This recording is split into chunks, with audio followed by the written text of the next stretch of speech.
Hello everyone, I am doctor Pankhuri Gautam from Jaipur. आज मैं आपके लिए एक टॉपिक पे डिस्कशन करने वाली हूँ जो कि अक्सर महिलाओं के अंदर एक चिंता का विषय होता है। किसी कारण से अगर हम अपनी सोनोग्राफी करवाते हैं और उस सोनोग्राफी के ऊपर कहीं ना कहीं कोई सिस्ट आता है पेल्विस के अंदर, स्पेशली ओवेरियन सिस्ट, अंडेदानी का सिस्ट, या फिर बच्चेदानी के अंदर कोई फाइब्रॉइड या रसौली, तो हमारे लिए एक चिंता का विषय बन जाता है। आज हम इसी के बारे में बात करने वाले हैं। अगर हम बात करें फाइब्रॉइड या फिर बच्चेदानी की रसौली की, तो मोस्ट ऑफ द टाइम्स ये एक चिंता का विषय मेलिग्नेंसी के बारे में अगर हम सोचें तो नहीं होता है, क्योंकि हज़ार में से किसी एक ही फाइब्रॉइड को, जो कि एक बहुत ही रेयरिटी है, एक फाइब्रॉइड के अंदर मेलिग्नेंसी पाई जाती है या सार्कोमेटस चेंजेस पाए जाते हैं। तो मोस्ट ऑफ द टाइम्स ये फाइब्रॉइड्स कोई मेजर चिंता का विषय नहीं होते हैं मेलिग्नेंसी को लेके।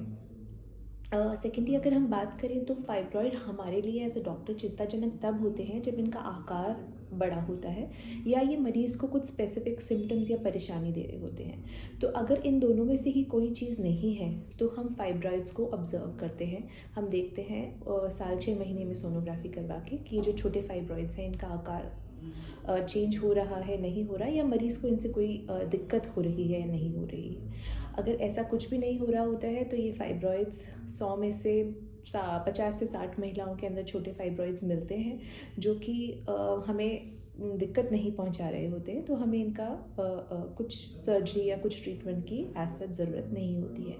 हाँ, रही बात उन फाइब्रॉइड्स की जो कि बड़े होते हैं आकार में और हमारे को कोई सिम्टम दे रहे होते हैं, प्रेशर सिम्टम दे रहे होते हैं, यूरिनरी ट्रैक्ट इन्फेक्शन, बार बार यूटीआई हो रहा होता है, या फिर पीरियड्स हैवी आ रहे होते हैं, या पेन हो रहा होता है, या ये फाइब्रॉइड्स इतने बड़े होते हैं कि हमें गांठ या लंप के तौर पे पेट से फील हो रहे होते हैं, तो हमें इनकी सर्जरी करने की ज़रूरत पड़ती है। और अगर ये फाइब्रॉइड्स रिप्रोडक्टिव एज ग्रुप में या आपकी फैमिली कंप्लीट नहीं हुई होती है उस वक्त हमें शो करते हैं, तो इनका इलाज पूरी बच्चेदानी ना निकाल कर सिर्फ फाइब्रॉइड्स निकालना, जिसे हम कहते हैं मायोमेक्टमी, उससे बच्चेदानी को हम प्रिजर्व कर सकते हैं, सिर्फ फाइब्रॉइड्स निकाल सकते हैं, ताकि प्रेगनेंसी के अंदर भी कॉम्प्लिकेशंस ना हो या फाइब्रॉइड का आकार साइज़ भी इंक्रीज़ नहीं हो, इंक्रीज ब्लड सप्लाई जो प्रेगनेंसी में हो जाती है उस कारण से। यहाँ पर इम्पॉर्टेंट बात यह है कि फाइब्रॉइड्स हमारे लिए रिप्रोडक्टिव एज ग्रुप में चिंता का विषय होते हैं, क्योंकि उनका आकार बढ़ सकता है। जब पीरियड्स चले जाते हैं मेनोपॉज के बाद, तो मोस्ट ऑफ द टाइम्स इनका जो साइज़ है वो श्रिंक हो जाता है, तो छोटे फाइब्रॉइड्स ऑलमोस्ट बहुत बहुत छोटे हो जाते हैं और ये फॉलोअप स्कैन्स में धीरे धीरे नहीं दिखाई देते हैं। अब अगर हम बात करें ओवेरियन सिस्ट की, तो ओवेरियन सिस्ट हमें मेनोपॉज के बाद थोड़े चिंताजनक होते हैं, क्योंकि इनके अंदर मेलिग्नेंसी या कैंसर के चांसेस बढ़ जाते हैं। ओवरऑल देखा जाए तो किसी भी ओवेरियन सिस्ट के अंदर ओवरऑल 3% कैंसर का खतरा होता है, यानी कि 100 में से 3 कैंसरस हो सकते हैं। लेकिन इस चीज़ को हम सोनोग्राफी, सीटी स्कैन, एमआरआई से पिकअप कर सकते हैं कि कौन से ओवेरियन सिस्ट मेलिग्नेंट हैं और कौन से नहीं हैं। हालांकि बायोप्सी ही मेजर डायग्नोसिस होता है, लेकिन पहले हमें सीटी स्कैन और सोनोग्राफी से काफ़ी कुछ आइडिया लग जाता है। हाँ, ये जो ओवेरियन सिस्ट होते हैं ये बहुत प्रकार के होते हैं। एक होता है सिंपल ओवेरियन सिस्ट, जो कि एक तरीके से एक झिल्ली के अंदर पानी भरा हुआ होता है, सिंगल। इनको ट्रीट करना थोड़ा आसान होता है, क्योंकि ये हार्मोनल वेरिएशंस की वजह से बॉडी के अंदर डेवलप हुए होते हैं।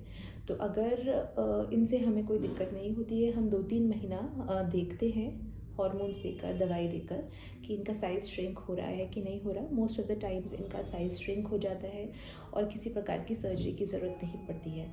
कभी कभी ये सिंगल, यानी कि एक ही पानी की झिल्ली होने के बजाय मल्टी लॉक्यूलर सिस्ट होते हैं या हेमरेजिक सिस्ट होते हैं, जिसको ट्रीट करना थोड़ा सा मुश्किल रह सकता है या लंबा फॉलोअप करना पड़ सकता है।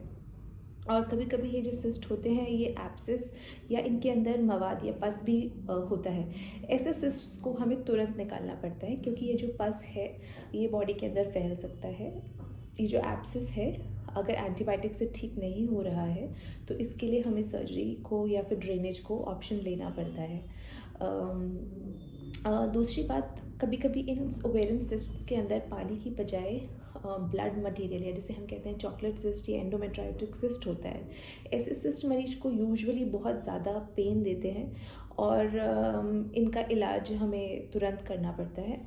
अगर इनका साइज़ बड़ा होता है या फर्टिलिटी इश्यूज़ होते हैं तो डिपेंडिंग अपॉन कि किस तरीके का एंडोमेट्रायोसिस है, सुपरफिशियल है या डीप है, हमको उसको एज क्या है पेशेंट की, उनकी फर्टिलिटी का क्या स्टेटस है, उनकी बॉडी के अंदर ओवेरियन जो एग की कैपेसिटी है, एंटी मुलेरियन हार्मोन वो कितना है, इन सबको मद्देनज़र रखते हुए एक ओवरऑल हर पेशेंट का इंडिविजुअलाइज ट्रीटमेंट प्लान करना पड़ता है।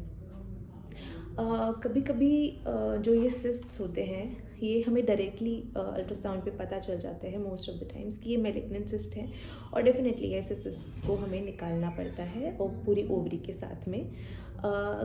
किन्हीं ओवेरियन मैलिग्नेंसी को हमें कभी कभार सिर्फ सिस्टेक्टमी करके, यानी कि ओवेरी को, दूसरी ओवरी को बचा के शरीर में फर्टिलिटी को प्रिजर्व करने के लिए, ताकि आगे रिप्रोडक्टिव जो आउटकम है वो थोड़ा बहुत भी डिस्टर्ब ना हो, हमें ऐसा करना पड़ता है। बट वो एक पर्टिकुलर तरीके के कैंसर्स होते हैं, मैलिग्नेंसी होती है, जिनके अंदर हम फर्टिलिटी स्पारिंग सर्जरी या फिर ओवरी को बचा के सर्जरी है वो कर पाते हैं। तो आज का हमारा वीडियो इस बारे में था कि हर एक ओवेरियन सिस्ट या फाइब्रॉइड मैलिग्नेंट नहीं होता है।